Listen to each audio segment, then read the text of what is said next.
பணம் கொடுக்கின்ற பணமானது எதற்காக நீங்கள் அந்த பணத்தை உபயோகித்தாலும் அக்கௌண்ட்டில் வைத்துக் கொள்வது மிக மிக சிறந்தது.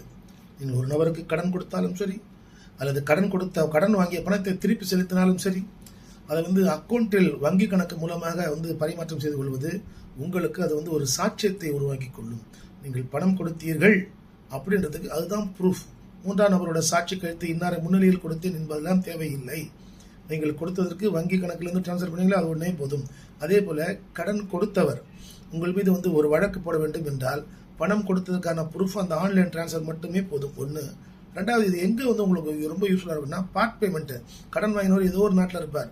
ஸோ அவர் பார்ட் பேமெண்ட் எப்படி ரிலீஸ் பண்ணுறதுனா இவர் கையெழுத்து போட்டு எழுதியாக கொடுக்க முடியும். அப்பொழுது ஒரு வங்கி மூலமாக இவர் வாங்கணும், கடன் கொடுத்தவர் எனக்கு வங்கியின் மூலமாக அனுப்புங்கள் அப்படின்னு சொல்லி பார்ட் பேமெண்ட் வாங்கியிருந்தாலும் மட்டும்தான் அதிலிருந்து ஒவ்வொரு தேதிக்கும் பார்த்தீங்கன்னா பார்ட் பேமெண்ட் தான் ஜிபே வந்துடுச்சு. ஜிபேல நீங்கள் ₹1 வாங்கியிருந்தாலும் இது அந்த கடனுக்குத்தான் அப்படின்னு சொல்லி ஒரு பேங்க் ஸ்டேட்மெண்ட் எடுத்து கொடுத்து வழக்கை நிறுத்திக் கொள்ள முடியும். ஆகவே தான் பணம் கொடுக்கல் வாங்கல் அக்கௌண்ட்டில் செய்தால் மிக மிக வசதியாக இருக்கும். நீங்கள் அதனை வசூல் செய்வதற்கு, அல்லது உங்கள் மீது ஒரு தவறான வசூல் வந்தாலும் அந்த வசூலிலிருந்து நீங்கள் உங்களை பாதுகாத்துக் கொள்ள முடியும்.